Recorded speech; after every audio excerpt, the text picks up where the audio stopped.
Welcome to our pod, and by that I mean on Wednesdays we read. I'm Hannah. I'm Laura. And we are two best friends who do a deep dive into a new book series, one book at a time. Right now we are blazing through the Poppy War, and we are finishing up the entire discussion of the Dragon Republic. Diving into the characters, and we're getting back to our usual scheduled program because I hope you guys listened to last week's our regularly scheduled programming. We hope you enjoyed last week's discussion of Babel and you ordered it because we really think you should. And it was a fun discussion. So. Yeah. I hope you're like reading it right now and we're just background noise and you're like, shut up, Laura and Hannah. I hope you know to pause us. You don't have to keep us playing if you're not actively listening. I would assume that people just always have our episodes on loop. They like should. In the background, and our numbers should be way higher, guys. Yeah, I'm confused why our downloads are not higher than they are. I need everyone to tell at least 5 friends to download a couple episodes and listen to us. Come on, right? Let's MLM right? Definitely. We'll it's an amazing opportunity. We can start doing those little dance videos in the morning where we're like making shakes. And then we're like pointing to random nothing in the air. Like, here's why you should listen to our pod. Ding, ding, ding, ding, ding, ding. Yes, I want you. And then we will give you a gold star rating. You can be a coach, an our pod coach.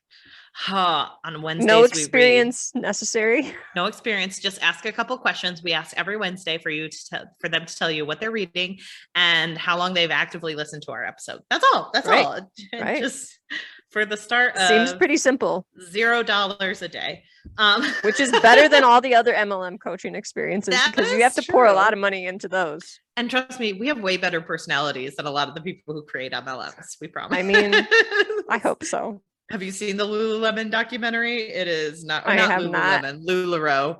Woof. I have not. I probably would lose it. It's a very interesting documentary series because, like, for part of it, like the creators of LuLaRoe were like actively participating in the documentary, thinking it would shine them in a good light. And there's a woman who sold LuLaRoe, and she was black. She is black, and she was like, "Yeah, I had the opportunity to go on the yacht cruise, but like me on a boat with a bunch of white women didn't sound fun." Oh my gosh. And so, yeah, that was a great documentary. I highly recommend it. It's on Amazon Prime, guys. The way that some of these people, though, like are just adamant that this is not an MLM. This is not an MLM. That it's a business, that they're making so much money. And I'm like, where is the money? Where is it? But I did tell you that my mom definitely participated in the Pampered Chef MLM. I too have purchased Tupperware. So, I mean, we're all part of this, but you can't get away from it. We hope that we don't. Point. I haven't become a coach yet, and I haven't started selling anything myself. I will say I did buy a really nice sports bra that later I was like, oh, this isn't MLM, but it's really nice quality. I'm sure you can find it somewhere else. I know. But before Laura and I create diamond level of our MLM, Laura, what are you reading, watching, and or enjoying? Okay, so last week I didn't really have anything, and it's because I've been reading this book that is really short, but it's like really heavy topic, and sometimes books like that kind of put me into a slump. Yeah. And you were just talking about this the other day, and I was like, you know what, I'm going to bring this up on the podcast because this is what happened to me with this book, and it's The Nickel Boys by Colson Whitehead. Here's the thing, I love this book. So good. But it's such a heavy topic that I was reading it so slowly, and I would have to like sit with it for a little bit and then put it down and just kind of like think about it. And then I would come back to it and read it a little more, but it like put me into a slump and I couldn't pick up any other books or anything. And I just finished it a couple days ago, and 5 stars. But the topics in this book, it deals with like a detention, like school, it was called, and this was in the 60s, and a lot of racism, a lot of abuse, a lot of really nasty topics covered in this book. And it's just really hard to read, but important to read. Yeah, and for people who don't know, that's Laura kind of gave some of a description. But Colson Whitehead, he's one of like the best authors living right now, in my opinion. I really like his work. Right. But he wrote this book about a boy who is sent to a penitentiary after being wrongfully accused of something. And it is historically accurate for what did happen to young men. Sure. And it follows this boy, Elwood, throughout his time there, and just different stories that happened to him or to other people that were there during this time. But and he wants to leave, and he thinks he, you know, since he was wrongfully convicted, he thinks that he will get out, and he thinks he does right, and like if he does right, yeah, he's like, you know, he's convinced that he's a good person, you know, if he follows the rules, and he just kind of works his way up to the top, you know, that he can get out rightfully and everything. And it unfortunately doesn't work out that way. I have a question. Did you call the ending? I kind of did, because I kind of felt like something was up there, but I won't spoil that because no, don't. But yeah, it did kind of, I was kind of catching on to something being off there. But yeah, surprise ending. If so, people read it to figure out what that is. Sorry, you can cut that out if you don't want to spoil it. Even no, that's okay. We haven't spoiled anything. No, I didn't want to spoil it. But you had read it a long time ago and told me to read it, and I'm just now getting to it. So it, like, you recommended that to me years ago, literally, and I'm just now getting around to it. But it was a heavy topic, and it put me in a slump. And so to try and get out of a slump, I started listening to "I'm Glad My Mom Died" by Jeanette McCurdy. Another heavy book. Light reading, a book about her emotional trauma. Oh my gosh. I will say though, so Jeanette McCurdy was famous for being Sam on iCarly. And I think she was, I don't remember what that other Nickelodeon show was. Sam and Cat. Yeah, with Ariana Grande. Yeah. But Jeanette dealt with a lot of abuse, emotional abuse, and a lot of just eating disorder related trauma, and is still dealing with a lot of things related to her upbringing and her time as a child actor, and really some icky things that happened to her throughout her career. And I will say, most celebrity memoirs I enjoy, but this one I was like, this is really well written. Yeah. And you can tell that she has a definite knack for writing, because it doesn't have the same feel that a lot of celebrity memoirs you read have, where it's like, when I turned many years old, then I went and worked at this place. And this is just a really raw and emotional book, and it was really interesting to hear her reading it. There were even times where she was getting emotional while reading it, and I was really appreciative that they left it that way, rather than just like having her read it and cut it in where it's like she has more composure. I appreciated that they kind of let her get into the emotions again while she was reading it, because I thought it added a lot to the book. But really interesting. It kind of is one of those that you can't stop listening to, because you're like, oh my gosh, oh my gosh, and I would recommend it, honestly. If you like celebrity memoirs, there's a reason that it's getting so much traction right now, and it's because it's well written and devastating. So yeah, we need to do more to protect children, protect child actors. We need to have, I think there's starting to be some steps in the right direction as far as protecting child actors, but probably not near enough. And yeah, another thing too, like if you see people that are struggling, like I think it's always important to reach out. I think there were a couple times throughout the book that people noticed things with Jeanette and tried to intervene, and unfortunately her mother got in the way. But people tried, and I think it's important for people to keep trying, even if you aren't able to really make a lot of headway. But if you see somebody struggling, definitely reach out and try to help them. So it was a good book. I'd recommend it. I mean, I haven't read it. I just know a lot of the context of what's in it. And sure. I mean, I don't think it's really spoilery, because there's been tons of people talking about it, and it's been in the headlines for a while and everything. People have been shocked that she said some of these things and like revealed some of this information about her like personal life. So I don't think any of it is spoilery, but I think it's a really interesting book. So recommend. It also shows like the cost it takes to like keep yourself protected the way she had to, like, because I know she's gone on the record about like, I could have gotten a lot more money if I had been a different person, but I decided that like being myself was like better than having someone else curtail what I was doing with my life. And that's I think as she's gotten older, she got into child acting to gain her mom's approval. It was not something she wanted to do, and she was always just trying to impress or cater to what her mom wanted, not what she wanted. Even with the way that she would dress and the way that she would appear and everything, it was all just to try and please her mom. So as she got older and started to get help and kind of feel more comfortable saying no and setting boundaries, I think she did get to a point where she was like, yeah, no, I'm not going to do that. No. She obviously did not do the iCarly reboot.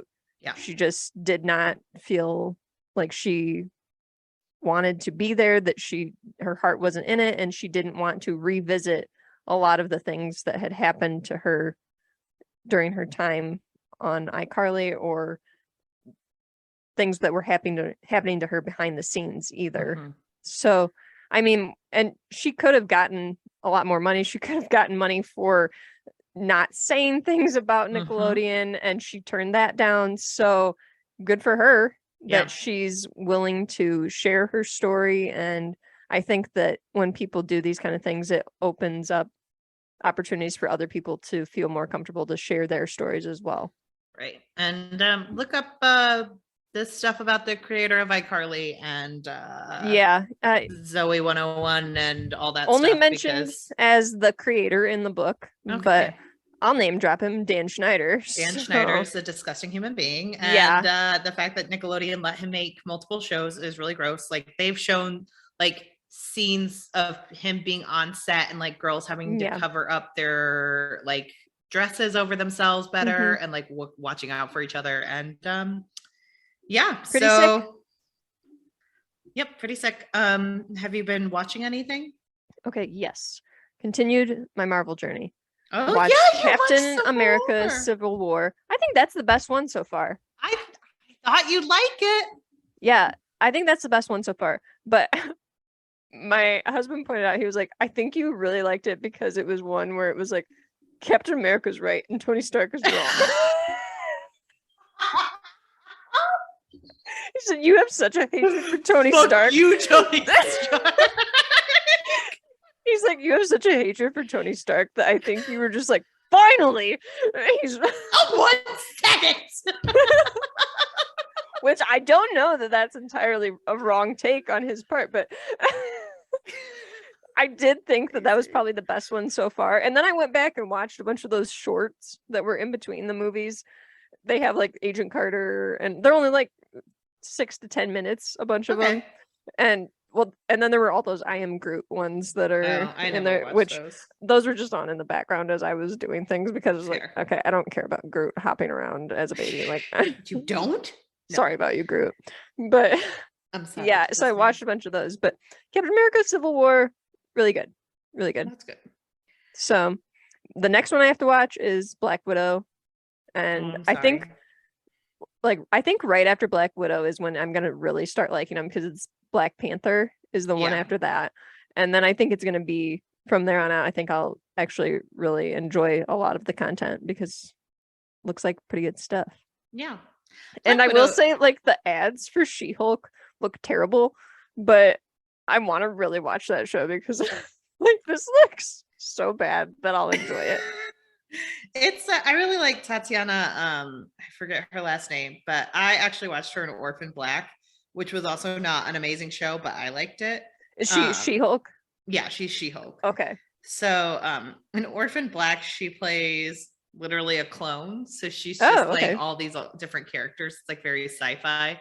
I know Jamila Jamila's in it, so that's why I was interested. Like, that's how it got on my radar in the first place, is she was talking about it on Instagram, and I was like, oh. But Jamila, no. I really like her. I really like Tatiana, so I get it. But yeah, I haven't watched She-Hulk yet. I haven't been really watching TV that much right now, just because I haven't gotten around to it. So, but I'm farther along in my Marvel journey. This is my chance to get ahead. I've watched all the shorts. I just have to watch basically from now until Did you learn next week nonstop Marvel.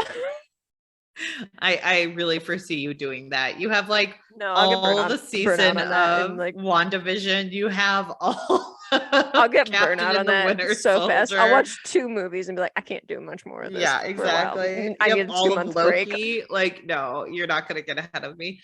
No.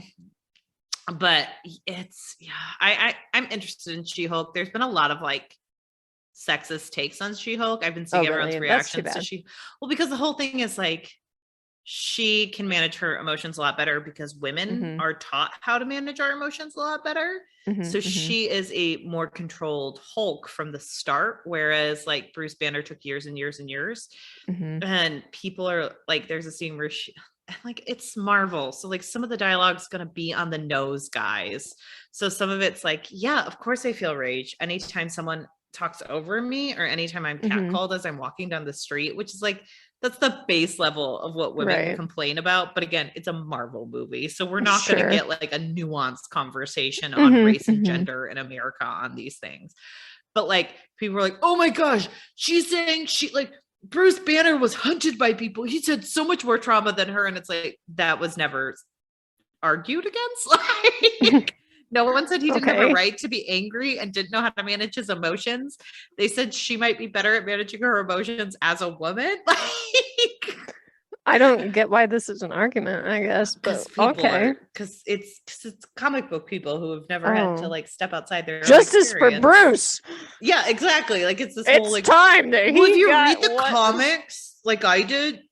I mean, I didn't read the comments, but I read the Wikipedia articles, and it's like, same, bro, same. Like, it's just, so that's going on. Again, you could be burnt out on Marvel, but also there's more representation now, so get over it. But yeah, I have not watched the new She-Hulk, but I'm interested to see. I don't expect I don't think it'll be a Miss Marvel, because I adored Miss I think what is like making me like think that this looks so bad is the music they use in the commercials is kind of a little too like cutesy, and then they have her like jumping down on top of a man on a couch, and I'm like, okay, this looks like it's gonna be so bad that I'll love it. But yeah, that's maybe a poor choice for a clip to put in a commercial, but I don't know. It'll be a different thing, because like, she doesn't want to be a superhero, and I think that's interesting, because like a lot of the other ones, she wants to be a lawyer. Can't wait to see those wonderful courtroom scenes. I'm sure they're really good at law. Awesome. Hannah, what have you been reading and watching? So this week is just Laura and Hannah like apparently trauma dumping on the podcast, because I too have read mostly downers for books. First of all, I listened to a book that I got off Libby randomly that was like exactly what I wanted it to be. It was called All These Bodies by Kendari Blake. Was it only 2 bodies? It's there are more than 2 bodies. Oh, okay. There are at least 6. Okay, well, that's better than 2. But it's like a really weird novel about like a kid in the 50s who this girl is found in like a farmhouse with a bunch of murdered people after like a serial killer went on a spree, but the blood is drained out of all of them. And then she's like, I will only admit to my crimes to that boy right over there. And she just tells him really weird stories about how it's about a vampire. And like, none of it was like a great novel, but it was like the perfect background audiobook. You know, one where I'm like, this, I may not remember what happened from moment to moment, but like the vibe was exactly what I wanted, which is a little spooky and atmospheric. And I didn't care about it at all. So that was like the perfect, enjoyable, not like literature book I read recently. So and it's a good audiobook. So if people want a quick audiobook that they don't mind listening to for the vibes alone, not for like, ooh, this is so good, I recommend that. But then I read The Push by Ashley Audrain. Ooh, okay. I actually picked this up because I have this on ebook, but I forgot and I grabbed it from the library. And I had actually recently told Sandra from Story Darlings. Sandra's been reading this. I saw that. Sandra read it, and she picked it for my book roulette that we do once a month, where someone picks a number 1 through X out of the books I own, and you get assigned a book. And are you actually supposed to read them? I'm just like adding them to my Goodreads. Like, a lot of people, some people read them, Laura. I thought it was just like a fun game. Like, add it to your Goodreads. I think that's like always why I let people do it, no pressure. But like technically, you are supposed to be reading the book, so it's to add to your next month's TBR. Whoops. But Sandra did read it, and she loved it. And I read it, and I really liked it too. I thought it was very enjoyable. It's kind of about a woman who it goes through her family history throughout the book, like her grandmother and her mother, as they grew up and had went through their own mental health struggles. And she has a little girl who she doesn't feel connected to. And then she also has a son during this time. And she starts thinking that her little girl, something's wrong with her, but her husband tells her that she is crazy. And it kind of goes into, if you liked the movie, what about We Need to Talk About Kevin? You would definitely like this book because it has similar, is there something wrong with this girl, or is it this woman's mental health history, or what's going on here? And it was very, very good. I would not say this is the best book ever. I enjoyed it a lot. I would say on my quadrant scale, I would say lower on how well written it is, but high on the enjoyment scale. Okay. And I stayed up until 1:30 in the morning finishing it, which I usually do not do. And then I continued on my journey with the Gilded Ones that Laura has from the library. And I read The Merciless Ones by Namina Forna. How many books are there? Is it only 2 so far, but it will be a trilogy, but only 2 are out so far. I would say this book was a little confusing to me. I thought the last one was so good. Did you listen to both of them on audio? I did. Okay. Continue. I do. That was just me asking. No. I do think they might be better in reading format, because I think I probably would have kept a little bit more straight, because sometimes when I'm listening, I don't listen as well as I read. Yeah, that's my fantasy issue. Yeah. So sometimes and that is it is a very fantasy heavy book, but the themes in the last book were so specific and well done. And on this one, I think some of the threads were interesting, but it felt like she almost researched a different topic and then was I'm going to put this into the book now. Weird. And then I felt a sudden shift in the way and the perspective of it that I do wonder if it's just me as an adult reading a young adult. We talked about this. Yeah. Where I think young adult novels are more willing to suddenly shift and be well, it's not about that anymore. It's about the shock value, and it's about the, and there are still interesting themes, but if you're reading adult fiction, you expect a little bit more of an overarching theme. Yeah. And this one, and I recently started listening to another audiobook series that's kind of light fantasy. And I've noticed that in this one too, where I'm oh, maybe that's the problem, is they're just not used to young adult, the quick shifts or the sudden time jumps where it's it's been months and you're but you guys left on a cliffhanger. So why don't we start with the cliffhanger? All of a sudden, all this stuff happened off page and I don't understand why. Wait, how did we get here? Yeah, it's just, this is a really random trajectory you're suddenly taking me on. So I will say it felt a little bit muddled in that way. And I need to be, I wonder if I need to reread these books and actually read them in 2 years and read what's on the page. Because sometimes I'm who is that? What's going on here? And I did feel a little bit more lost in this one than I did in the last one. But again, I will say that I think it is helpful to have the actual page, if you have it available to you, with fantasies particularly because you can go. I also enjoy maps, and if the book has a map in it, it really helps me a lot. But if you can go back and flip back and be like, wait, what just happened back here? I have to like, and maybe that's just me because I don't read a ton of fantasy, so it like doesn't always mesh with my brain the greatest. So I have to like reread passages even like on my first read. So yeah, and Laura which is a lot less annoying than like trying to figure out like joop joop joop joop. Okay, I went just 90 seconds back, so I think maybe that'll cover it. Yeah. No, I feel the same way. And a lot of these books I'm listing are also audio because Laura and I both kind of went through a reading slump. And audiobooks I can sometimes listen and just go through it really well. But I also reread Book Lovers this week because I needed happiness, and I read 2/3 of it, and then I was like, "Oh, I'm out of my reading slump." Oh, that's good. I know what happens in the book, so I was able to be like, "Okay, this was enough to like get me excited to read again," because I love that book. Do you think that that's like what helps you get out of a book slump the best is like rereading a favorite? No, I think sometimes I'm more of a skid into the slump more than other people, where it's like, okay, you don't feel like reading, so like now's the time to watch TV, now's the time to listen to music. And I like to give my brain a little bit of a dopamine hit in other ways so that it gets to be exciting for me again. It was just, I think I was more frustrated this time around with my reading slump, and I wanted to read something that like gave me butterflies in my stomach, and Emily Henry does that really well. There's just something about a man who tells a woman that he likes her just the way she is that's just perfect for me.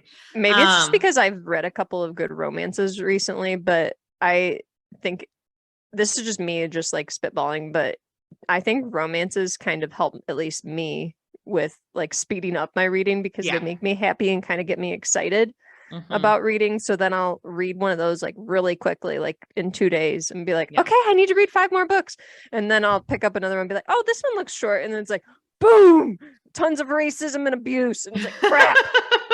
Well, and that's the thing. I think you and I like to read like heavier books sometimes, but there is something about romance that like you and I also talked about this when we were talking about like fantasy and romance, and how like sometimes with these books, when you read a lot of them, like it does help you with your reading because you know what to expect. So you're not like, oh, I'm just reading and I don't know what's going to happen. And because like the real world is much less like this happens and this happens and then this happens, you know?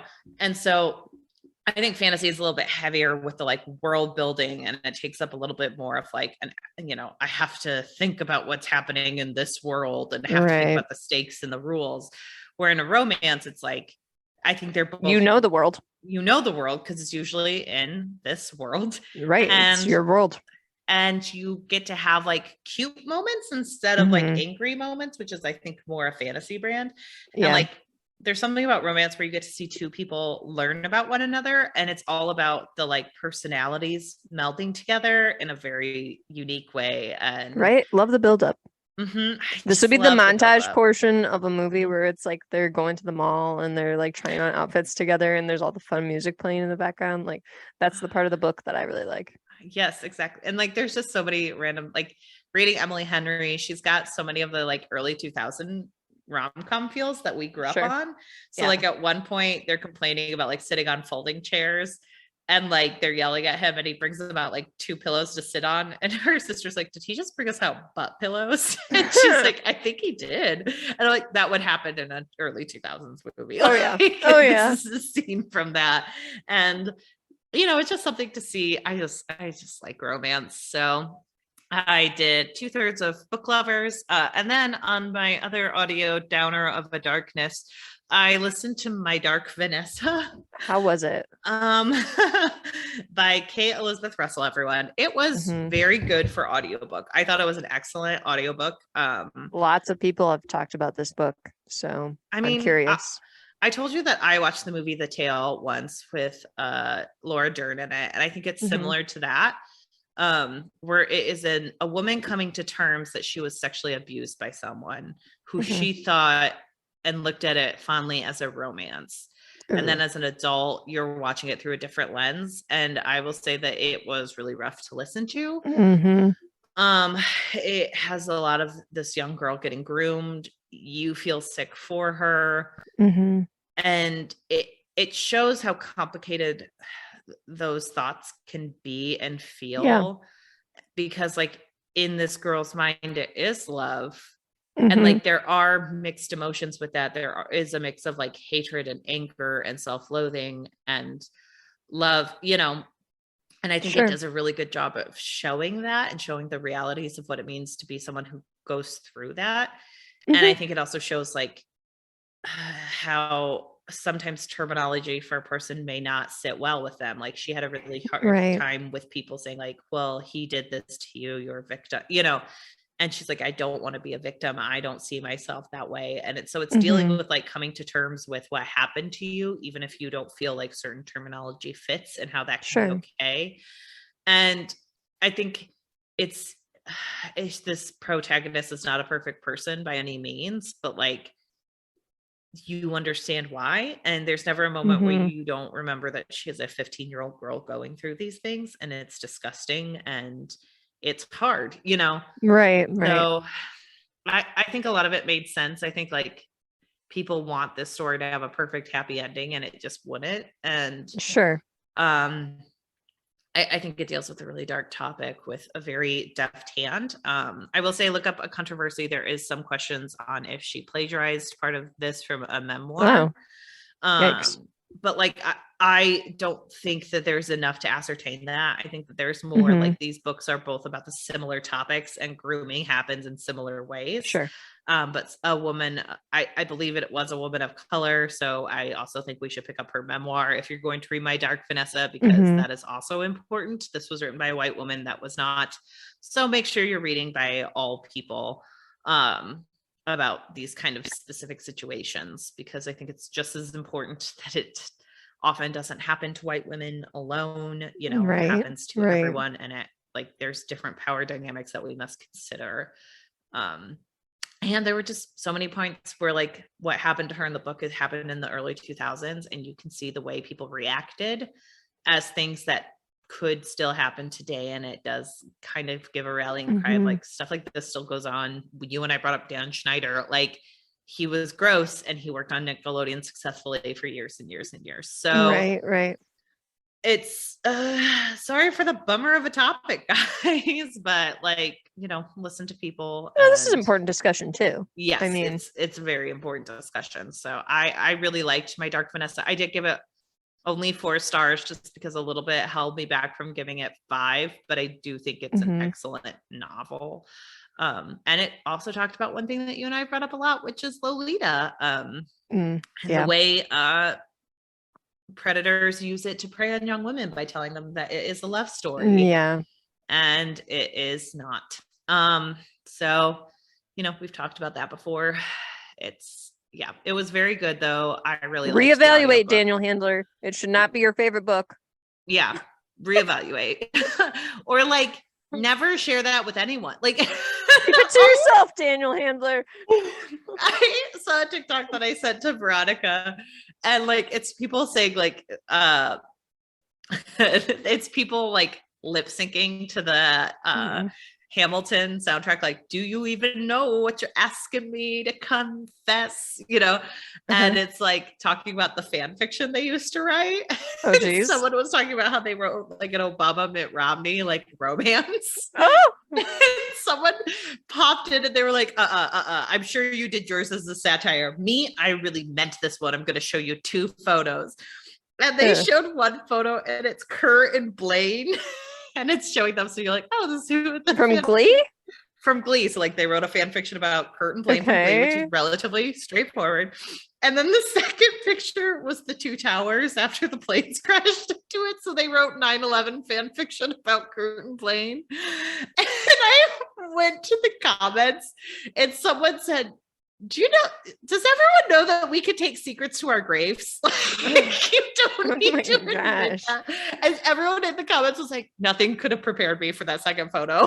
I was gonna say, what was the fan fiction about? What was going on in your head? I don't want to know. Someone said, like, you couldn't have waterboarded that information out of me. So I'm just going to remind everyone on here that Hannah doesn't disclose her fan fiction name for a reason, because no one needs to know. Well, now I'm really concerned, Hannah. You could have just been like, mine wasn't that bad. Mine was not that bad. It's just like, you can take secrets to your grave, everyone. Not everyone needs to know everything about you. Nobody needs to read my fan fiction. Like, it's okay. I think I can keep that secret. Interesting. Like, we don't say Laura's husband's name. We don't talk about Hannah's fan fiction. Like, right. But yeah, so that was when you said something about, like, you know, secrets and keeping quiet, you know, it costs nothing to keep your mouth shut. So yeah, that. And then for watching, I watched through season 3 of Never Have I Ever, and I stopped. Oh, you're done. Okay. I stopped multiple Rank times. the seasons for me. Oh my goodness. I think it might for me be 3, 1, 2. 3, 1, 2. That seems like a popular take. Yeah. Because I think number 2 was the Davy at her messiest for no reason at all. Yep. And one of the characters who, like, I really liked in season 1 and, like, grew on me again in season 3, he kind of hit a low note for me in season 2. Okay.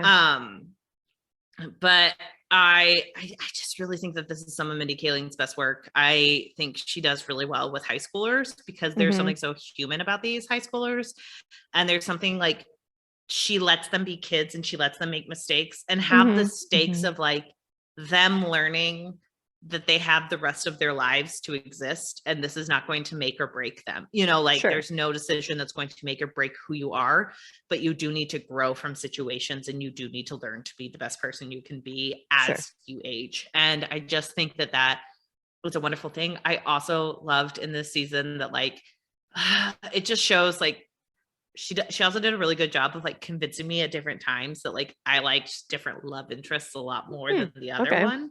Sure. Which isn't usually, like, I feel like so many times people are like, well, I'm team this, I'm team this. Yeah, and like, I'm like, team Edward all the way. I never changed my mind. Yeah, exactly. And I was kind of like, you know, I think all of them bring something different to the table. And I'm really happy that, like, she has different ones at different moments. There is an Indian love interest this season, which was amazing to see. For Davy? Yeah, for Davy. Oh, awesome. And I really enjoyed that. I really enjoyed their, like, the relationship, how they got to know one another. I really thought that was excellent. And there were just so many moments, like, it's hard for me to even put season 2 as my last, because season 2 had a moment where, like, moments I've had with my therapist, Davy had with her therapist, where at one moment she, like, asked her therapist if the therapist thought Davy was too much, as she was, like, crying, because she's like, everyone calls me crazy, everyone thinks I'm too much. And I did not say that. I have asked my therapist or told her that I feel like I'm too much for many people. And, like, seeing someone represent that on screen is wonderful. For, like, people who come on too strong, people who are really intense. I just think Davy has all those. And so many people are like, well, she's just a nightmare and she just walks around being a nightmare. And it's like, yeah, and guess what? Lots of high schoolers feel seen with that. Sure. Yeah.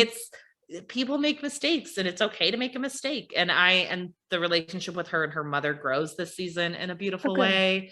And, like, Veronica has been sending me live text messages as she watched it the first time. And it was wonderful. Season 1, she was like, oh my gosh, it has the guy from Heroes. He's my favorite. And then all of a sudden she was like, oh no. Like, 2 episodes later, she was like, I thought this was a comedy.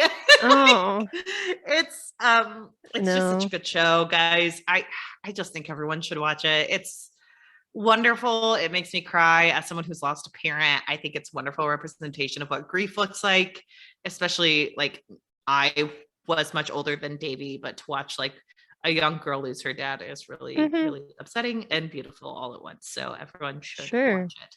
Yeah, I'm excited to get into it at some point. Laura will watch it in 5 years after Hannah's like, what show? I still haven't finished Stranger Things. Like, I don't know why my brain's just like, yeah, you don't need to watch those yet. It's okay. I don't know why. I will tell you that season 4 is the last season for Never Have I Ever. So it's already been taped. So it's coming out and that'll be it for this. So, and you know what? I kind of like that when they have like end dates on things where like, you know, we're only going to do 6 seasons. I kind of liked that they did that with Ozark where they were like, we're only going to do this many seasons and that's going to be it. Crazy Ex-Girlfriend did that. Yeah. Jane the Virgin did that. Like, I think some of the best shows out there are ones that have an encapsulated story to tell. Right. Where they know what the starting point and the ending point is going to be. So they just stick with it. Yep. I know. Okay. Should we get into it? Let's do it. Who would you like to talk about first? The Dragon Republic. Let's see. Who should we talk about? Let's just go through the Psych because they sadly meet a very tragic end. I know, it's so upsetting to like see them all just... There's not much to say about them, honestly, because we don't see tons of them. Aracha does a lot in the first part of the book. Aracha, who like, they're like, hey, did you know that water gods are the most powerful gods ever? Oh, that was all for Neja. And did a lot of things, and then they poisoned him and killed him, and that was the only time we got to see him in human form and everything, and that was sad. And he was just one of the pirates from Pirates of the Caribbean, Dead Man's Chest. Yeah, that's how you were picturing him with all like the shells and stuff in his hair. That was how he was described. Okay. Well, I mean, that's how you pictured him. There could be different takes, but I am kind of curious, like what he was wanting to say when he was dying. Yeah. You know, that's a curious thing. Maybe we'll get some resolution on that. But beyond that, sad end. Ramsa sacrificed himself so that Katai and Rin could get out. I know. Ramsa is our king. We love Ramsa. Sad that he's gone. Also rest sad that Sunny and Baji are gone, tragically murdered. What did you think of like Baji's interactions with Rin in this book? You know what? He got a lot more quote unquote screen time, page time than he did previously. And then that a lot of the other Psych did not get for some reason. For some reason, Baji was like the one that she chose to be like, yeah, I'm going to give him a lot of time. But I did kind of appreciate some of the humor and some of the like, hey, it is what it is. And look, we're all in the same boat type conversations that they would have. Yeah. And a lot of it was not like super deep, but it was a situation where it kind of humanized their situation a little, not humanized, but provided like a sense of community for them. Yeah. If that makes sense. Where Rin kind of was in her own space, like, I'm the only one that this happened to, and you guys don't want to be around me, and I am terrible and causing all these problems. And they're like, look, you know, we're all in the same boat here. We're not going to abandon you. You still got us. So I appreciated a lot of that Baji brought to the table. And he also just was one of the few characters that was just like straight up with Rin and was like, look, we get it that you're in love with him. You don't have to like lie about it. You don't have to like pretend you're not. We get it. Little lover's quarrel. I'm just kind of poking fun at you. So I also appreciated that about Baji. I'm sorry. Rin is me with a crush. I don't like him. Okay. Oh my God. Stop it. Oh, jeez. Oh God. Rin, it's time for you to grow up. What did you think about Baji in this book? I actually really like Baji. I actually took them as like, I thought they had really deep and meaningful conversations for like what Rin was capable of in those moments. And I liked that he always came to her with like I've got this because I've experienced it. And it kind of shows how like, you know, people need community and they need other people who have suffered through the same things sometimes. Sure. Because there is a certain level of understanding that someone else can always empathize with, but maybe not fundamentally understand. Right. And there is like a certain community that comes from that. You know, that's similar to like people in recovery, everything. Like there's a certain sense of like, I can say things to someone who's been through it that I could never say to anyone else because they won't judge it because they know. Sure. Like, and I think that Baji gave that to Rin, and he showed Yeah. her the power of their community and why the psych rely on each other so much. Sure. And I just thought he did like an excellent job of doing that and coming to her without judgment and coming to her Mhm. without like, we need you to be better. We need you to do this. It was just Right. like, you know, you're doing what you can. And Mhm. like maybe try not to mess that up so much, and you Right. would put yourself in a better position to maybe take care of yourself in the future. And I thought he did really well with that. And I really liked Baji for those reasons. He really like stuck out to me because he got so much more page time than everyone else. But Suni got a little bit where he was Yeah. kind of like a caretaker almost at that one moment where he was telling Rin that story when they first arrived on the ship. And that was a really sweet moment. So we got to see a little bit more about Right. Suni. But beyond that, there wasn't much because then the psych kind of dissolved. And they So just like went off and did their own thing for a while. Mhm. And yeah. So unfortunately, I feel like I wish we had gotten more of the psych just because it was like, hey, here's this found family. Mhm. Ren got rid of her found family. Right. I mean, Unegan was gone so fast Yeah. because she tried to kill him. And I mean, then she almost burnt him alive. So fair enough. yeah, gone. Yeah. Who else? Shagan and Kara. We learn a lot about them, which was Literally a chapter before it becomes important. which it was all very interesting and convenient. How interesting, how convenient. Reading it, you're like, wow, I am fascinated. That is crazy that they, not crazy, that's a bad word. That is awesome that they have to be right next to each other in order to separate and have to give consent in order to separate at death. I hope this is important. It's next important. page. I'm so glad I had this information. Well, good thing I knew about it. Otherwise, I would have been mad. This would have been a very confusing situation if you hadn't told me. Here's the thing, though, Hannah. You know, if that was not mentioned in that way, and Kuang would have like just jumped in and like had that happen at the death scene, that we would have been like, "What are the rules here? We don't know the rules." Okay, yes, that is true. It So feels like I know myself too well that if I was not making fun of this convenience, that I would have been doing the exact opposite, where I'd be like, I don't understand the rules in this book. Come on, Kuang, just give us the rules. I'm not smart enough for these rules. I don't know. So I just don't know what's going on. Yeah, okay, we can admit that we are never happy. That is just the cost of being a human. But it is very funny that it happened literally a page before. Like it couldn't have been like book one where they're like, well, we're not anchor twins. And Rin is like confused. And they're like, well, here are the rules. Right. I think it is like interesting though to learn that they were sent down to the Empire to basically kind of like keep an eye on the psych and take them out if they were not, you know, keeping within certain parameters, which is really interesting. And it's because also it was really their mom that sent them down. Yes, it was their mother who sent them down, and she like was fighting with their dad was like a really powerful king Nymad or something. Yeah. Okay. Kutrayed, right? Kutrayed. I thought that they were Nymads. Were they Nymads? I'm confused. And the others were Kutrayids. Okay, I'm confused. Okay. Maybe I'm wrong though. Pick up the book. See if there's this is the wrong book to be looking at the back. In one of the books, she says like which ones are all okay. Who's who? Oh, here it is. One second. Shagan, a shaman of the Nymad clan. Okay. So they're Nymads, and the Kutrayids are their cousins and the aunt. So they're in two different like warring clans and everything. Yeah. And so I did think it was interesting that their mother sent them down, and that the Nymads are a little bit more interested in seeing like what makes the psych tick and if they can trust them.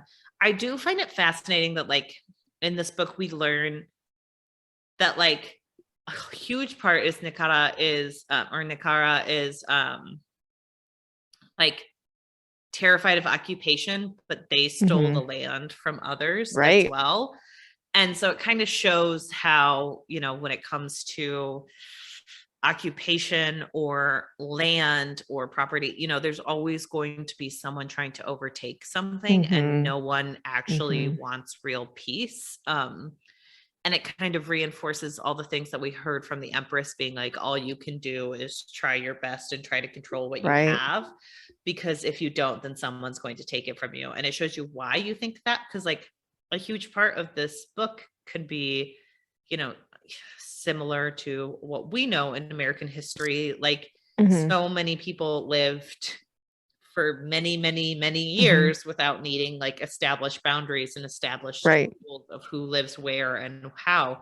And they were able to do that successfully and use resources much more effectively.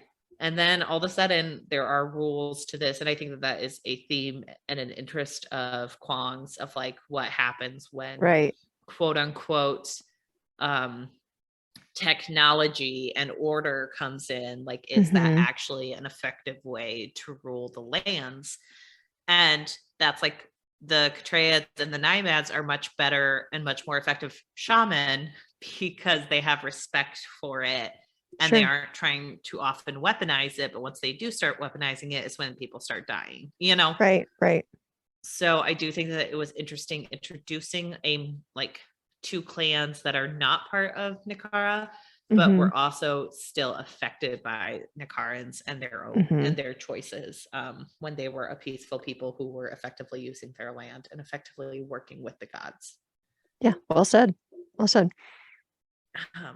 get on my random pedestal of here's everything I that was a really good discussion. Not discussion, it was a really good lecture. You had a nice monologue and I appreciated it. It was not a discussion because I said nothing. So you let me know that you were open to hearing from me. I was here. That's all you this need. is a podcast, so people can't tell, but I was here. Stay out of your way. Yes. And I'll stay out of your way. Mostly you. But yeah, so I really liked learning about the Catraids and the Naimads and learning about the context of Anchor Twins in a very unique way. I think we also learn a lot more about Shagan in general. Kara, we do not learn that much more Kara about. Was there Kara to be a sacrificial lamb. Yeah, she is there for Shagan. Like, that's what it is. And we know a few things about her, that she and Shagan are twins. She is a great bowsman. I don't know what you call him, archer. Yeah, that's about all we know. Marksman, I don't know that we know much more about her. She has birds. Oh, okay. I think that's supposed to be related, like, that's supposed to be symbolic of like vision, because birds are in the sky and they have excellent vision. Okay, cool. Yeah. We get it. She cares about Rin more than Tai does, so you know she's important to the plot, I guess. She does. She checks in with Rin more than he does, and she's like a little bit more. I feel like maybe that's an over statement. Like, that's, I don't know if she really cares that much, but that's fair. I mean, it's better than his out and out hatred of her for no reason. And then he snaps back to loving her, but we'll get there. What did you think of Shagan in this book? I kind of appreciated getting a little more vulnerability out of him, but at the same time I was frustrated with the character because I was like, we need to keep moving forward. We need to keep moving forward, Shagan. Yeah, it's interesting to like, I wish Kuang had done a little bit of a better job with like the why of Shagan, because like I just never get why he hates Rin so much. Like, right. Every reason he gives for hating Rin is a reason that Rin, like, it's something he's done. But here's the thing, that in this book, Kuang makes it one of those things where she's like, maybe he loved you, maybe he loved me, and it's like, Rin, shut up. No, he didn't love you. You just have this idea in your head that maybe he loved you, and he didn't. Him and Shagan were in a relationship. Like, they had sex off screen, and you were like, wonder what that noise is. Like, I love how much Laura is always like, they were fucking. Well, they were. And it was just like annoying to me how Rin in this book was like, I don't know, maybe he loved you, maybe he loved me. We'll never know. And it's like, but we know. He obviously wasn't like, and I do think that mostly I'm fascinated with Shogun because of our conversation in the last book where we're both like, oh, it's interesting to see like everyone wanted something from Alton. Like Shogun was his only confidant, but then they had a sexual relationship, which confuses the situation. And like, I do think that's interesting. And I wish we had gotten more about like Shogun having a reaction to Rin because he's grieving. Right. And I think that's what I was kind of getting at with like when I said I want Shogun to move on. I don't mean move on from your grief. I think he needs to actually sit with that a little more because he's not processing it in a healthy way by trying to resurrect Alton. I think he needs to move on with his problem with Rin and blaming her for Alton's death. And that's not really Rin's fault. No. And that's like the biggest thing. And I also just wasn't here for literally another person being like, you're no Alton. And I'm like, is no one going to point out that like Alton was addicted to opium and like also had a ton of issues, like just because he was like, and we love Alton as a character, but like we love Alton. Every single person is like comparing Rin to Alton in this book, like, every single one where they're like, we should have saved the other Spearly, we should have done this, and we should have kept the other Spearly, you're not as good as the other Spearly could do this, the other Spearly, and it's like, stop, just stop. Yeah. And I just agree with that wholeheartedly. Like, we do love Alton a lot. It's just very weird to have every single person telling her that. Right. And it's like, I get it. Because if you have two alcoholics and one of them has to drive the car, you want the one who can hold their alcohol better, I guess. But also you just don't want one of them behind the car. Right. You just don't want them driving in the first place. So I just don't understand where that's coming from. And like Shogun's the one I understand it the most with. I think I was just annoyed because everyone else is already saying it. And so then to not sit at all in Shogun's grief or to like discuss it, it just feels a little disingenuous to make him one of the chorus of why aren't you Alton? And that was a little disappointing because I just think Shogun's one of the more interesting characters. We just don't get enough of him. Right. Yeah. So I agree with everything. Or enough in the way that we needed, I guess. Because we do get a lot of Shogun, but not enough in the way that it's like helpful for the character's growth, I guess. Yeah. He's just so interesting. I don't know. He's confusing to me. He's probably the biggest we'll see in the third book. Yeah. We have to. I mean, there's only we're running out of time. We're done. We're running out of time. It's what did you think? Or never, Kuang. What'd you think of Neja's brother, Jingja? I didn't care about Jingja. You did not? I what didn't. A tragic end. More meat pies. Oh. Very Sweeney Todd. That's why I was singing it. The demon mother of Fleet Street. I thought you hadn't seen Sweeney Todd. I haven't seen the movie, but I have. You know it from The Office, or? No, I know it from. Have you ever seen the movie Jersey Girl? No. It's a really bad movie. But the little girl wants to go see a show. She wants to go see Broadway. Her mother, Jennifer Lopez, has already died, and she's being raised by Ben Affleck during the Bennifer years. Okay.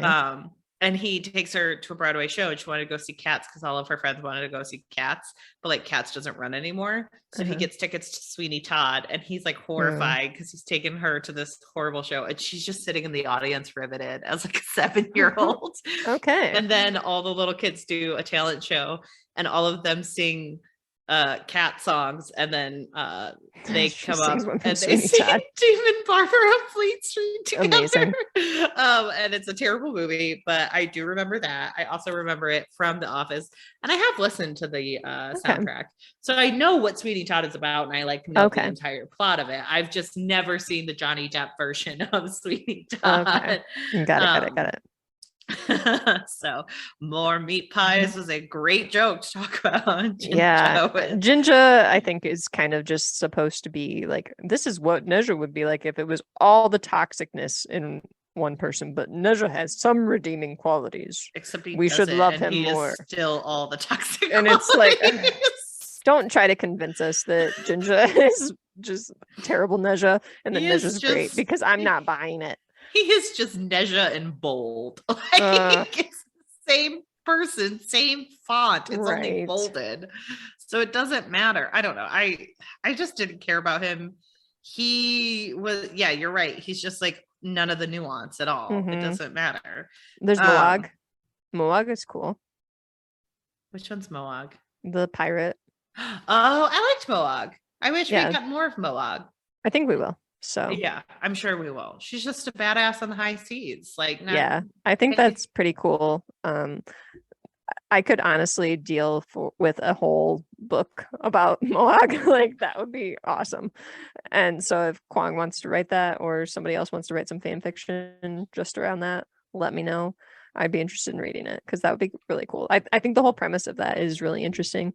I really want like a floating city. Come on. I want that to be like a prequel. We just get like Moab like killing her first husband and like getting all these women and like her lotuses and just we need that. We do need that. The pirate queen story we need. We've had so many pirate kings. Let's get a pirate queen up in there.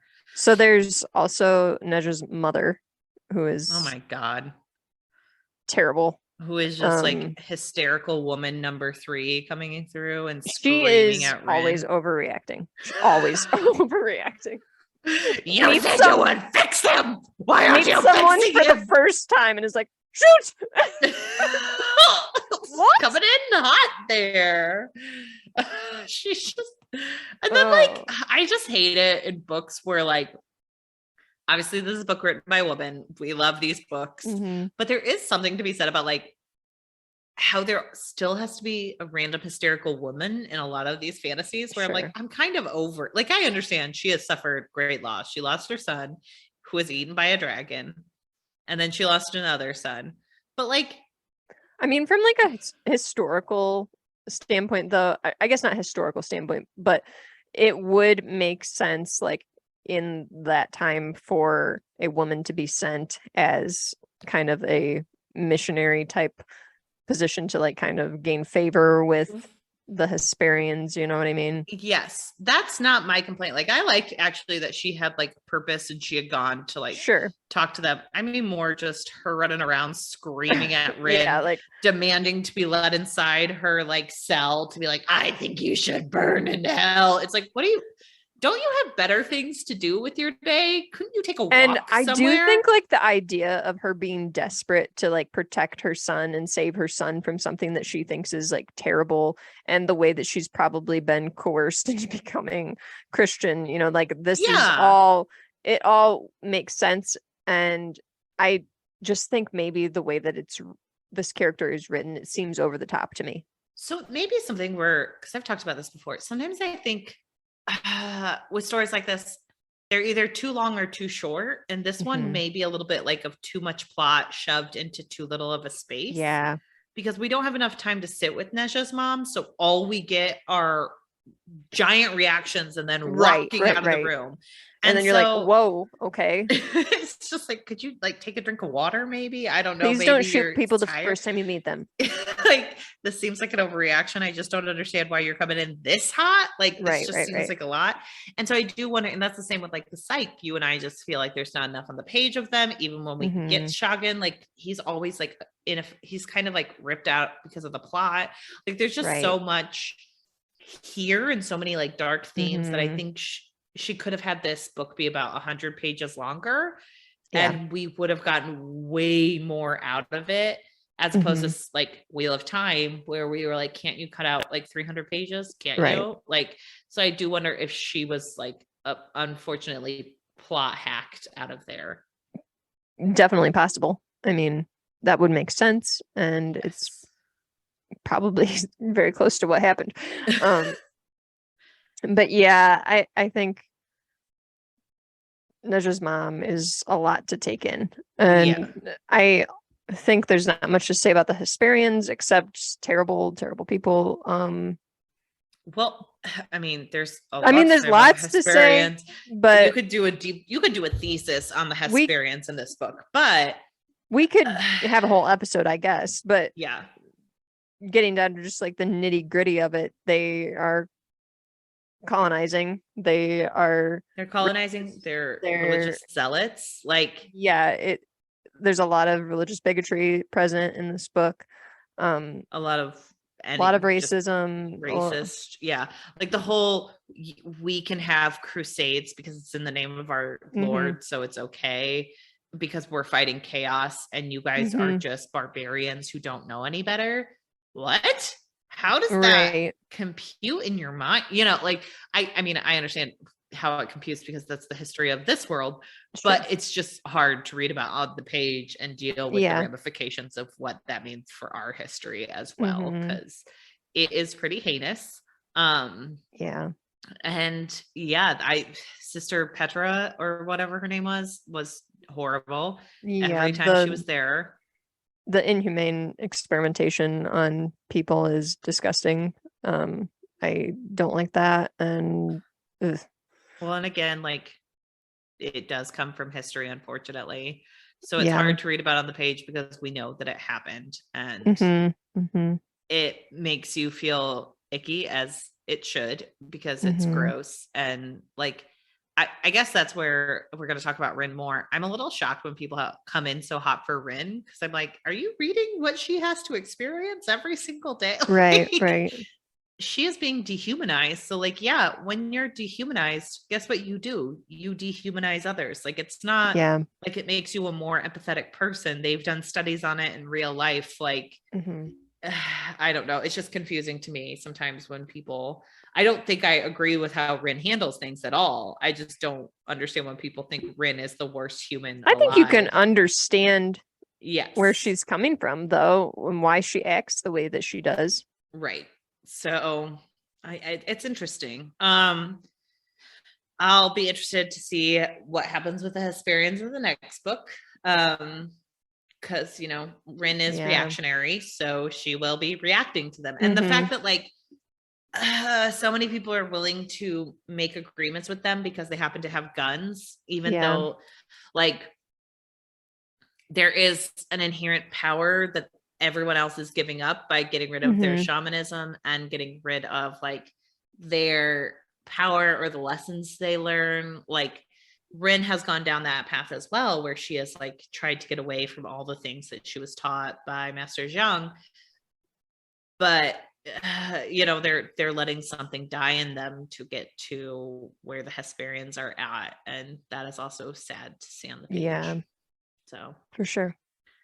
I do think you're right, though. It's interesting with Neja's mom in the context of like how someone can go over there and be desperate for answers and then turn to a different god because they think it will give them control when their own god and belief system has betrayed them. Right. Yeah. For sure. What about Vaisra? Vaisra, I still like that character.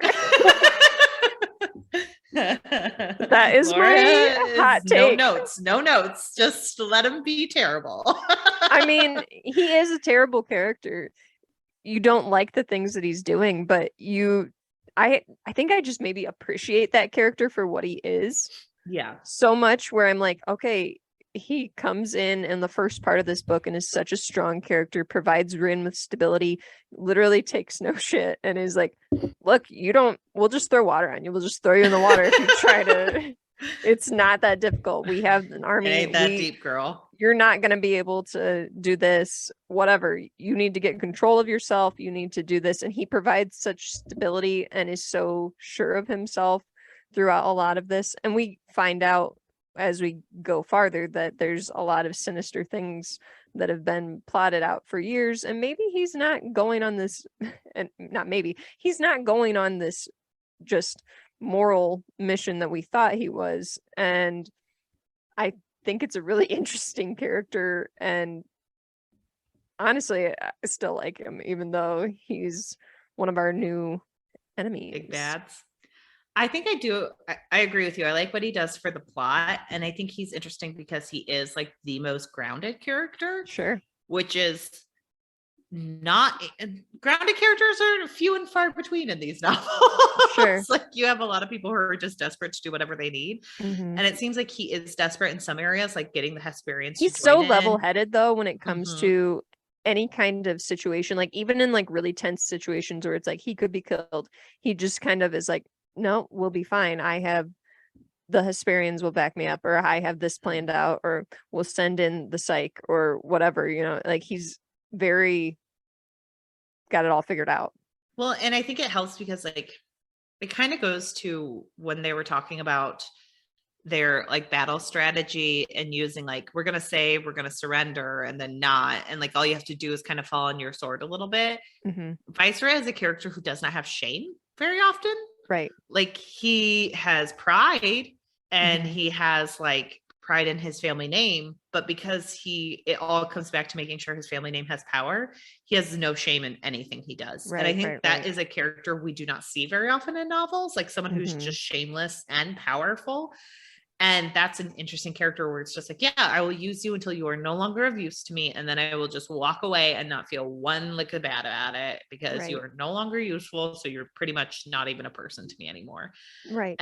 And like, that is why like Rin isn't shocked when he turns on her. Like she's upset and she's betrayed, obviously, but she can't say she's shocked because she knew. Like, and I think when we see characters like that, even in real life, I think sometimes when you don't have any expectations for a character to have shame, like feelings of betrayal are like almost grounded a little bit more. Cause I'm like, you're like, what did I expect? I knew their true colors the entire time, but they benefited me as well. So I let it happen. So I do think he's interesting. I like him a lot less as the end of the novel, just because. Well, obviously, I mean, on a personal level, but I agree with you that I like what he does for the novel. Think for what he brings to the table for the book series, though, I'm like, this is a really good villain. Like he's a really good villain. The villains are really well thought out. Yes, I would agree with that. And like, because that kind of brings me into Sudaji. What do you think of her? She's such a complex character to me. Exactly. And that's why I think I like Viceroy too, because Viceroy is also complex. But I think the way that Kuang writes villains is excellent because she writes them in such a way where you're like, you can understand the motivations and the desperation in all of them. And you often don't get that with villains, where a lot of times it's like they don't have any big motivations besides just wanting to be in control. And in this book, I think there's a lot more nuance. And I would say that, like, very much so. I think it's because she doesn't always write villains. She writes humans. Right. And humans are the worst types of villains because we are dark creatures who are hypocritical and a little bit like unhinged when it comes down to it. And that's like Sudaji is a character who Rin agrees with from time to time, where Rin is like, I don't know if I trust people to make their own decisions. I don't think I trust this to happen. I don't think I like this. I don't think I like this. And that is all very realistic, and you understand where she's coming from. And it's a little bit concerning. Right. Like, you do want to believe that people should have free will and people should have, the right to vote in a democratic election. Like, we all believe in that. But there is something to be said about, like, a lot of Rin has been harmed by the system so far. So she may have an issue with, like, letting it go to people who she doesn't trust because they've treated her as less than human. And like, Rin was born with an inherent power, so she may believe more in a meritocracy because she is one of them with power, which also shows, like, people thrive when they're the ones in power. And sometimes, like, sorry, this is a half-baked thought and I'm not communicating it well, but it's the whole old adage of, like, people in power can oppress others because they're the ones doing it. And then when they feel oppression, it hurts for, it's the whole context of, like, but I mean, I think we see some of it in, like, the way that Rin tries to interact with people from the Rooster province and the way that they look at her and they're like, bring us some food. And or how Kasegi's like, how come you didn't come back for me? And you had the ability, you were just off on adventures. And she's like, I didn't have the power to bring you back. And he's like, you are a well-respected general. You could do it. Mm-hmm. Well, it's the innocence of it's not my fault, but like inaction is still something, like inaction is still a choice. It's a choice. And Rin did make choices by not writing to him, by not reaching out, by convincing herself it doesn't matter. And I think like everyone can be guilty of doing things like that, where we're like, it doesn't matter if I'm not the one reaching out. They don't care. Right. And it may be an excuse because we don't want to reach out. And Rin has to like, and both things can be true at once. So she could have thought it wasn't important for her to reach out, and she could have not wanted to reach out. And dealing with the fact that you might be wrong in that situation is hard, Right. So it's interesting. Sudashi brings a lot to the table of like, we did what we had to do. And you can kind of see where Rin is almost following down the path of Sudashi, because she has like tried on Jiang's stuff that didn't fit her and she kind of spurned him. She quick chose not to go with him, try and meld herself into her mentor at the time. And she did that with Jiang, and it didn't quite fit. Then she kind of melded into the things that Alton believed. Then in this book, it's a lot of Viscera influence in Rin's beliefs. And then she kind of gets Sudashi's side of things and is like, wait a minute, maybe you're right. And I could see her kind of going down the path of Sudashi, like in the next book, where she's just like, I get to choose because I'm the one in power, and everyone else has to fall in.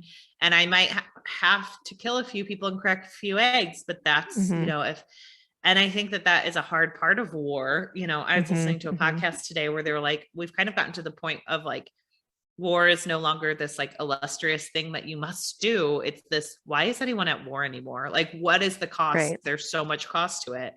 And I think this is a book that shows that on the page. Like, there's a huge cost to war. And Sudashi is just one of the people who was also a victim of war. And we see that through Rin finding out about her past with the Hesperians. And that shows that like, there is no right answer, because the Hesperians were bad, but also Sudashi was going on who had treated her badly, and she was still letting the Muganese do horrible things to her people as well, because she saw it as, well, at least it's our people, so they might see us as more human, and it's the lesser of two evils. So like, it's still not a good answer, because she did let people be sacrificed. Right. But in her mind, it was better than the alternative, because that's where her trauma came from. And there is a moment of like, I can't let this go because it happened to me, kind of thing. It's rough. Yeah, it is. Who else we got? We have, I mean, we're kind of coming down to like Katai, Nezha, and Rin. Katai, Nezha, Rin. Trying to think of anyone else that we like have. I mean, there's just brief glimpses of some of the other characters. Like we get Jiang, and then we could talk about the Naiads and Katreids a little more, but I don't know that it's super necessary. I mean, I went into my whole deep I think that was plenty. Tune in next week for Hannah's Nomad Power Hour. I'm trying to look through all the characters, but I think a lot of them we've covered. So do we want to do Katai, Nezha, Rin, or do you want to switch it up? Let's talk about Nezha last. We talk about him last, I think, and that seems to be a good ending. It was high energy to the very end. So Katai starts off the book just absolutely hating Rin, hates her for so long, and then shifts right after Nyang tries to kill them, and he just kills her to end it. And then somehow they're kind of like friends again, which I was kind of baffled that was what kind of brought them back together. And he's like, I don't want to go on Nezha's ship. Be glad that I like you just a little bit more. And then they're just like kind of friends again. And I'm like, wait a minute, what? And then he's like, willing to become an anchor twin with her. Yeah, exactly. He's just like, really? You were really mad at her like last week. Like, well, so in the last book, I was like, I have a really bad feeling about Katai. It feels like one of those people who has a limit to their support of a friend who needs them. And then in this book, it's like, nope, never mind. I was like, wait, what?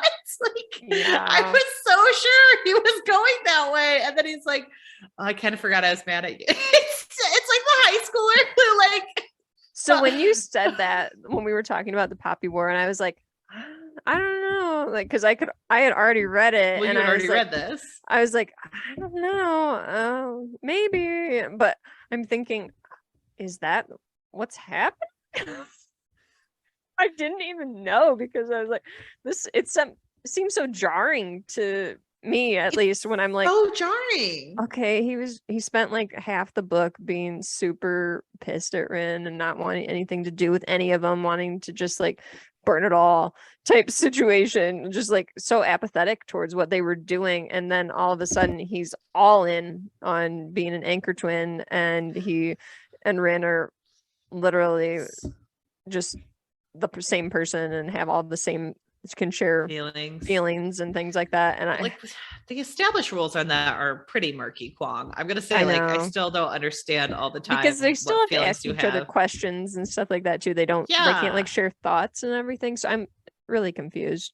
Same. I just don't understand, but that's me. But it seems like a lot of it is just like he's kind of a conduit for her to channel the Phoenix. So maybe that's all it is, basically. I would agree with that. Yeah, it's very weird. He's confusing to me in this novel. Like he's a little all over the place. He's a little all over the place. And I feel like sometimes with him, Kuang like walks right up to the edge of a really good theme and then kind of backs away for purposes of the plot with him. Which, I mean, I get that. Sometimes you have a character who you can use to shift things around, and he's easily shift because he's just a good friend who loves Rin like a sibling and like seems fine. You know, maybe we'll find out in the next book that he's in love with her. I don't know. Anything could be true at this point with Katai. But like, it seems like the first book, I was like, oh, it's an interesting look at like the limits to acceptance and understanding. And then in this book, all of a sudden it's like, oh, no. It could be a theme of like, understanding that you may be the bad things you did, but you're still you and you're still a good person. Because he has those moments where he's like, I don't know, you're not the Rin I knew, you're not Runin, Feng Runin, you know, he like has those moments. And then once he kills Young, this is the Rin. He's like, I'm not that person. I'm not that person. And so I was like, oh, okay, we're getting into like, what kind of person are you? Can you be a good person even if you've done bad things? That's an interesting theme. And then all of a sudden she's like, wait, no, that's not what we're doing. We're doing conduit twins. Yeah. And I'm like, wait, well, what? It was going to become kind of an interesting like PTSD and grief character, where it was like, how do people handle grief? How do people handle PTSD? How do they work through mental illness, you know, and trauma? And it did not become that. It quickly shifted to twins. Right. It just doesn't make sense to me all that much. So and he is an inventor, as we learn. And he's a great war hero. And that's the thing, like in the last book, he's like, oh my gosh, so many horrible things happen. And then all of a sudden he's like, you know what? I'm down for this. Let's do it. And it's like, really? Like this is such a... You sure, bro? You really seemed against it in the last book. So I don't know what to make of this Katai. Right. I mean, come on, guy. So yeah, I'm interesting. A little bit confused by him at this point. Then there's Rin. Rin is Rin. Yeah. Honestly, I don't have tons to say about Rin, just that I think from some of the stuff that you were saying that people are like angry with this character and don't sympathize with her. I guess maybe I sympathize with her a little more and can understand where she's coming from, because she has had so much trauma.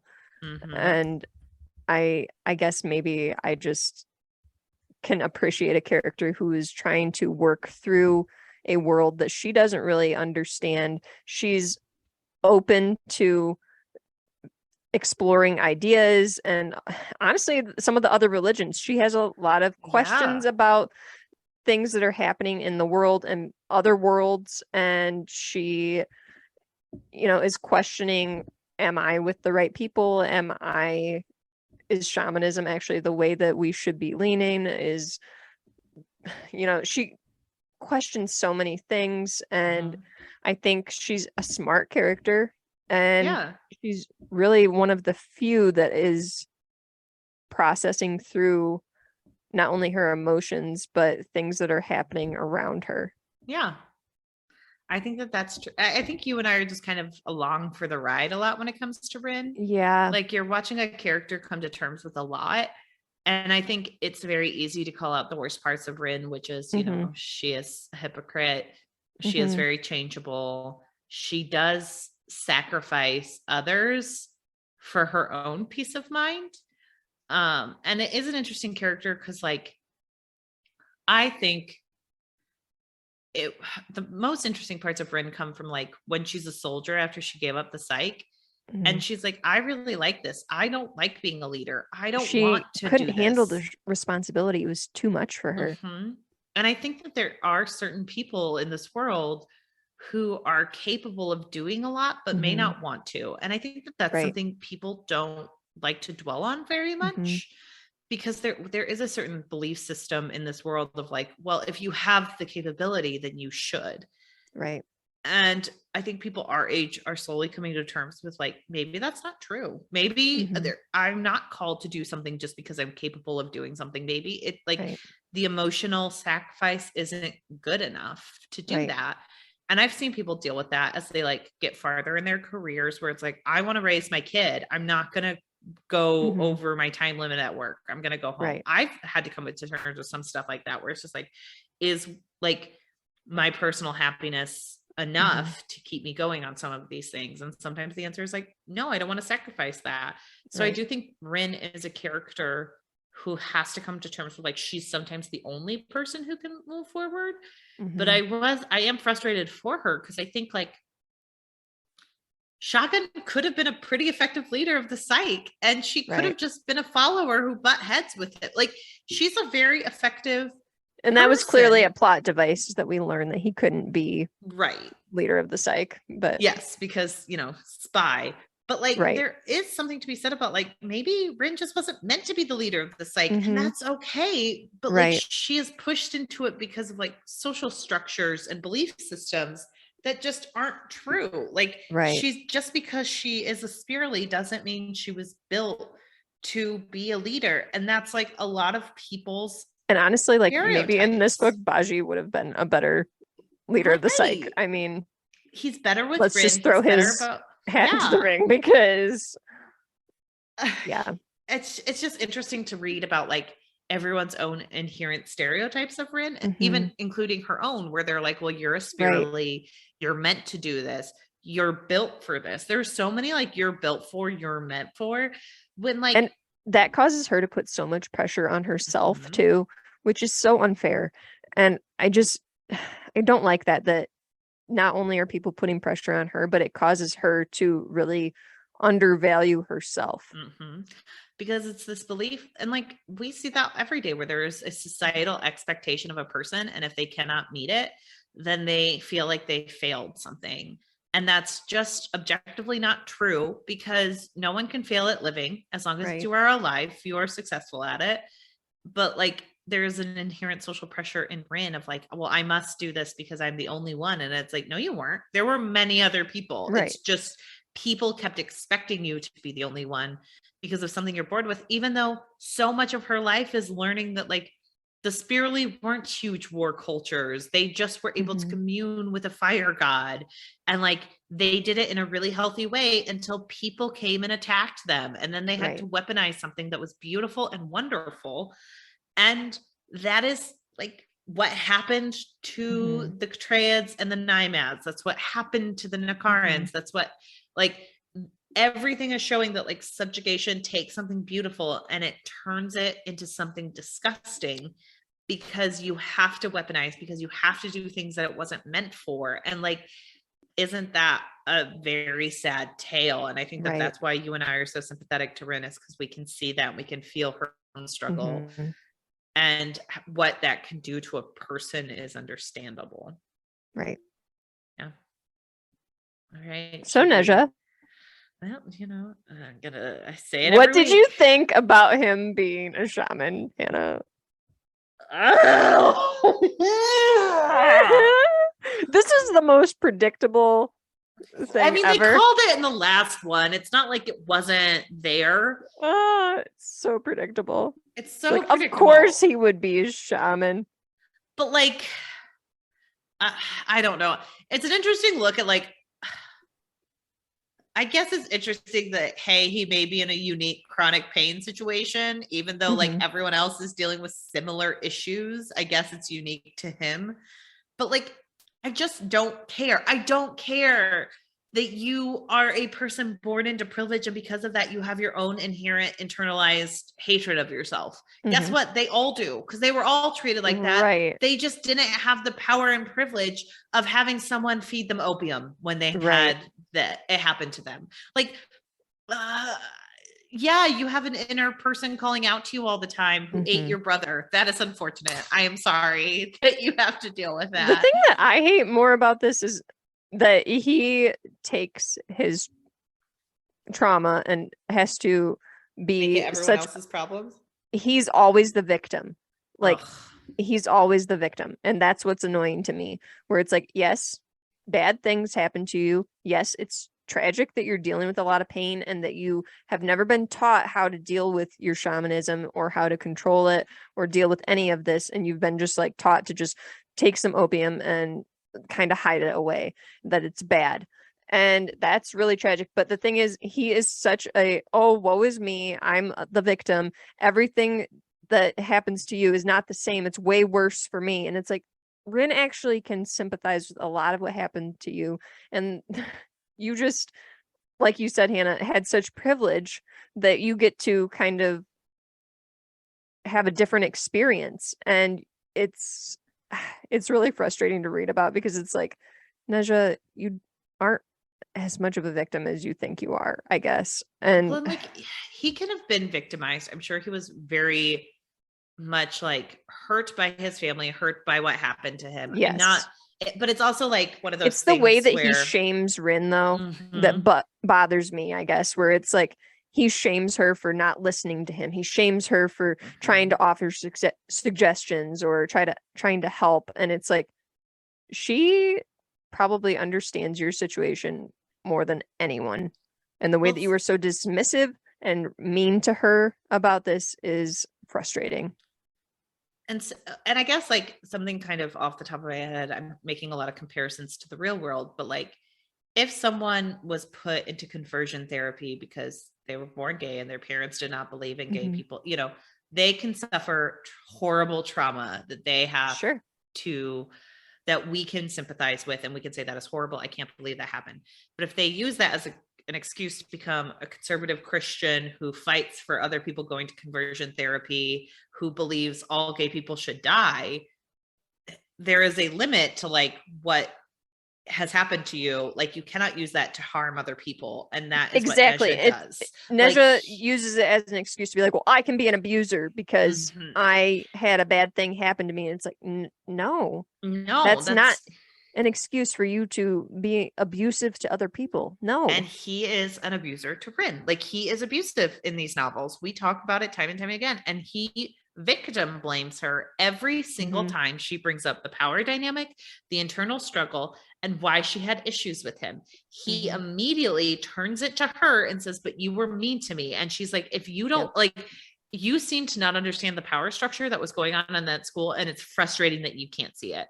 And she's being all kinds of nice and polite because she wants to have sex with him.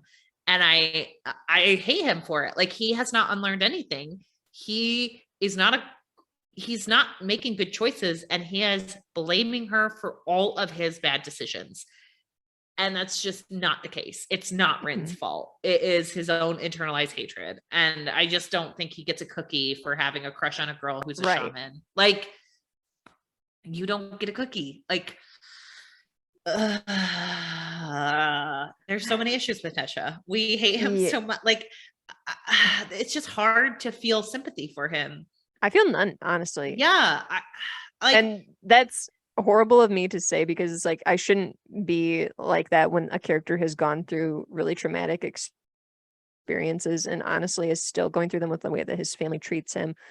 And now it's going to be even worse considering that he's the only son. But is his family treating him horribly? Like, yes, they have internalized hatred. I think for it's him. Inferred that his dad puts a ton of pressure on them and is probably abusive. But again, like, the abuse is not like, and not to minimize abuse, all abuse is bad. But like, it sounds like he's like, yeah, my dad will smack you to like teach you a lesson, but it's like a whack on the nose, you know, like you can have like, we don't like what's inside you. We don't like, but they still cover it up. They still make sure he's always taken care of.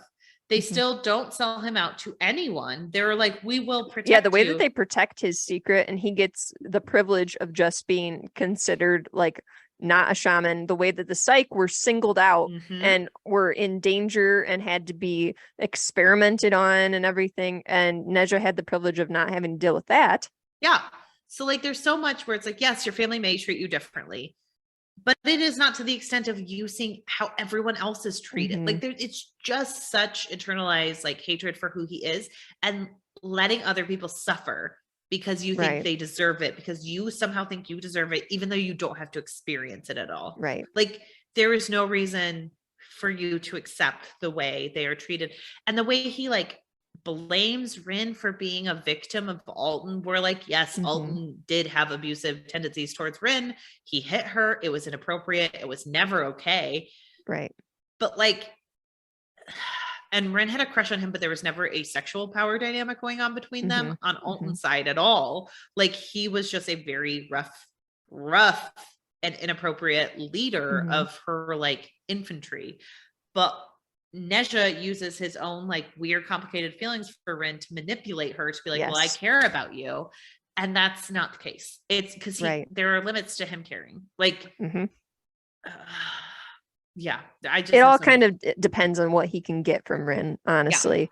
And that's sad and twisted. Like, if she's not going to cooperate with his mom and dad and the Hesperians, then maybe he's not going to help her out for something. And that's sick and twisted. Well, and it's like you deserve to be looked at, poked, prodded, had experiments done to, because you are less than human. I'm less than human too, but I'm not going to sell myself out. Like, I still want the leadership.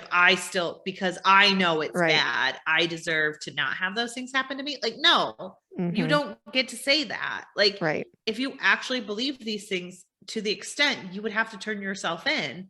Right. But you don't want to do that because you don't actually want to suffer, because you think you've suffered enough, because you have minimized the suffering of the woman you say you have feelings for.